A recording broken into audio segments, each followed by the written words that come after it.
we would like to introduce our first speaker. It's none other than Ms. Teo Soh Lung.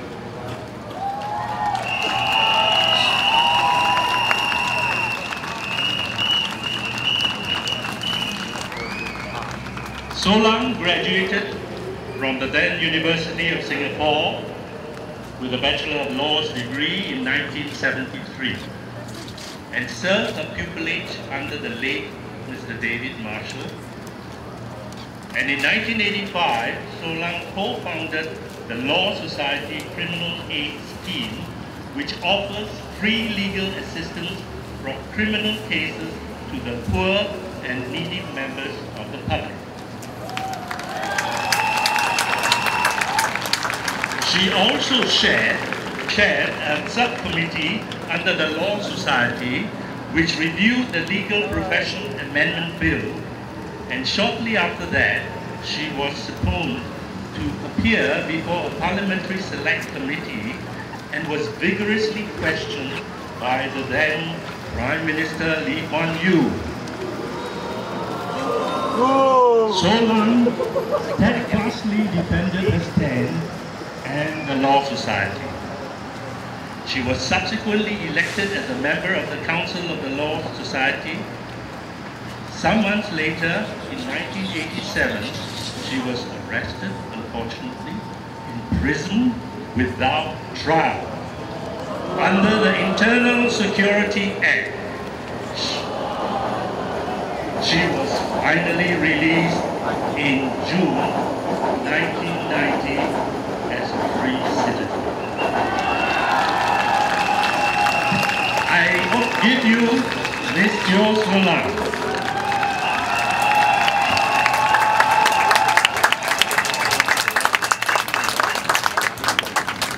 Thank you, Bentley, for the nice introduction. Good evening, my fellow Singaporeans. Very nice of you to come here. Now, today I want to speak about public service. $2 million, $3 million, $4 million.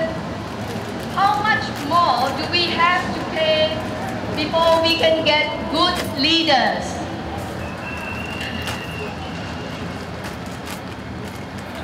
Lee Kuan Yew said that a test of nationhood is whether the people are willing to die for the nation.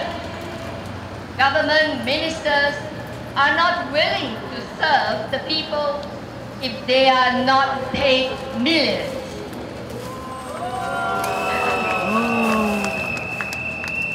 Yet, Minister Mentor expects us ordinary Singaporeans to die for our country. Is that fair?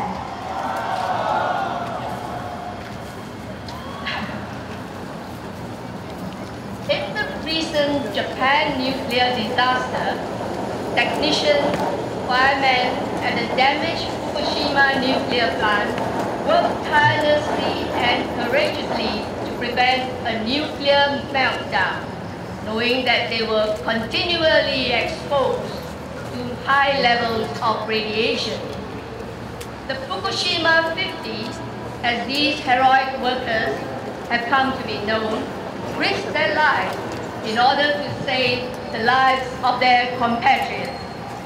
This is public service at its noblest.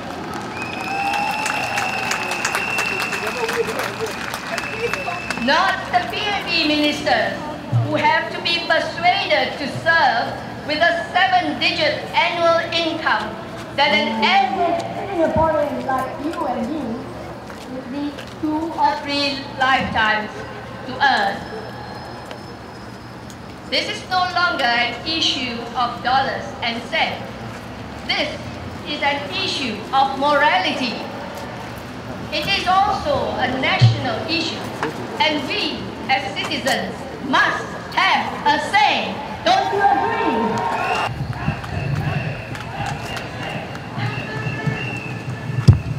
Do you know that our Prime Minister, who receives a salary of $4 million a year, the highest paid in the world, is assisted by 8 ministers who also receive millions of dollars. Mr. Lee is assisted by 1 minister mentor, 2 senior ministers, 2 deputy prime ministers, and 3 ministers in the Prime Minister's office, whatever that title means.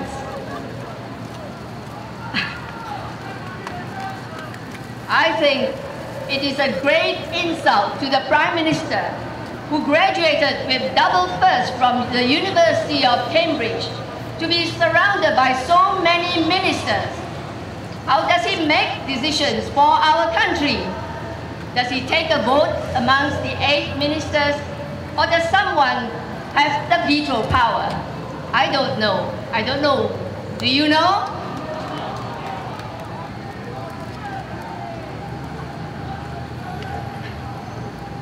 As if a big team of ministers helping the Prime Minister is not enough, we have also to pay for the remaining 12 ministers with portfolios.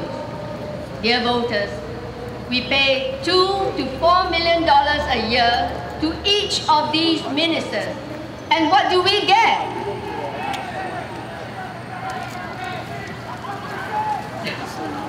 What do our poor receive?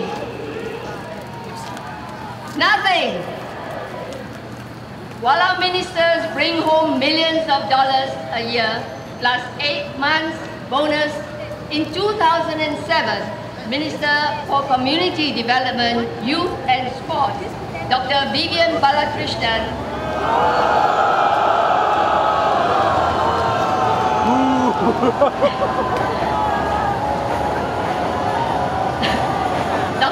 Dr. Balakrishnan agonized over a $1 a day increase for the public assistance allowance for our needy. Now, we are just talking about 3,000 families, not 30,000 families, not 300,000 families, but only 3,000 needy families who could not work because of disability, ill health, or age. And he just increased their allowance by just $1 a day. Now, even the PAP Member of Parliament, Dr. Lily Neo, as you know, was appalled by the dismal increase in these days of rising cost of living. Dr. Neo said in Parliament that a $1 a day will not be able to buy the people on the public assistance allowance 1 meal a day at any hawker center. We all know that any meal in a hawker center would cost $2.50 to $3. And here, Dr. Balakrishnan is giving just $1 a day to our needy. Is that right?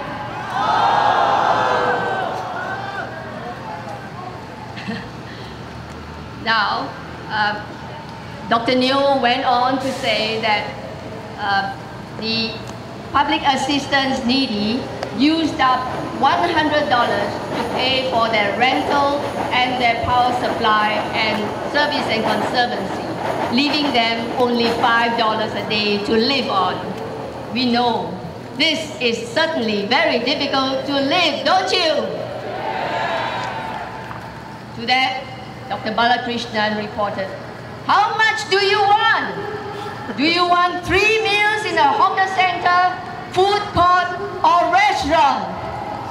Restaurant, $5, you can go to the back kitchen and eat the leftovers."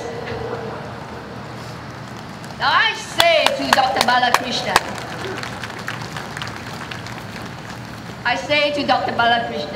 when you collect your $1 million paycheck, just spare a thought to those who receive only a few $100s a month from the public assistance scheme.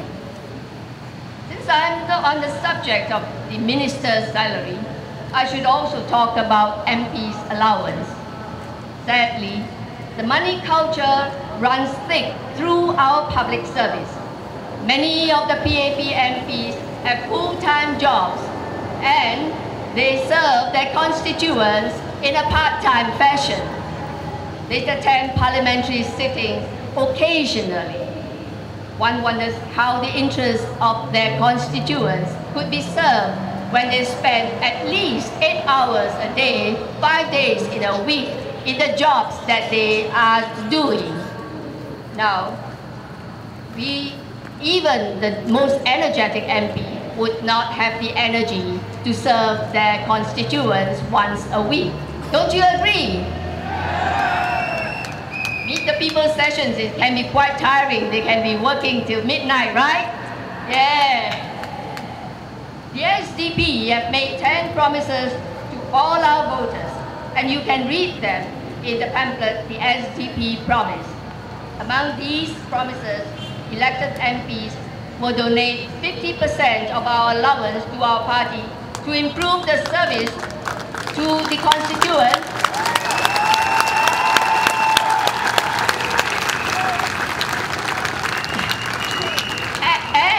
and to seed an endowment fund for the needy.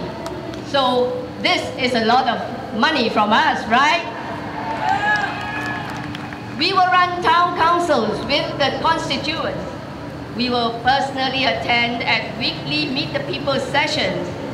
We will work towards the abolition of GST for essential goods, foodstuffs, and medicine.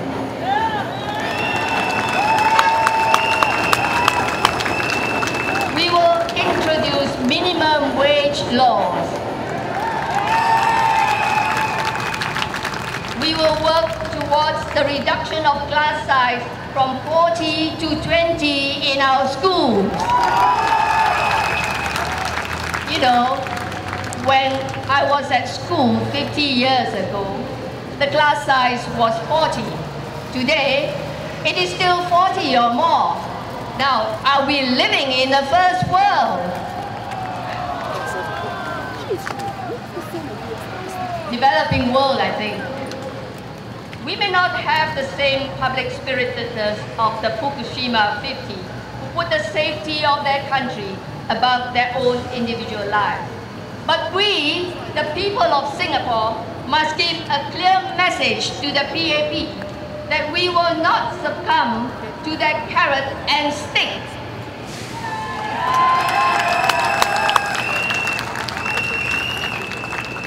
We will not fall to the so-called goodies, which are nothing more than giving you $10 and taking from you $100.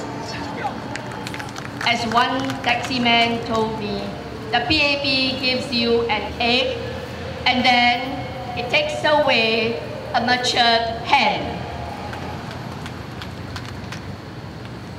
That has been and will continue to be the style of the PAP. We will not submit to the PAP's threat of no upgrading of HDB flats in opposition wards.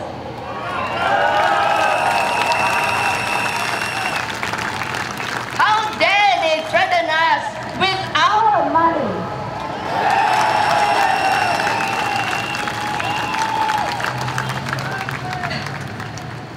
Now let me ask you a few honest questions. The PAP claims credit for the rapid progress and success of Singapore since independence. Who are the real heroes who have toiled and sweat? We, the people of Singapore.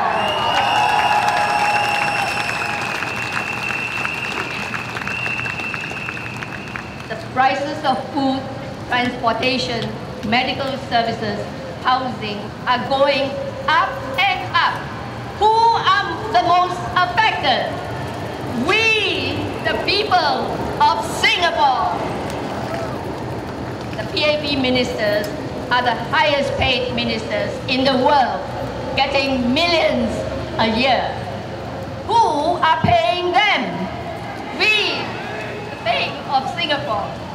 Now, so if you want change, please vote for the SDP. Thank you.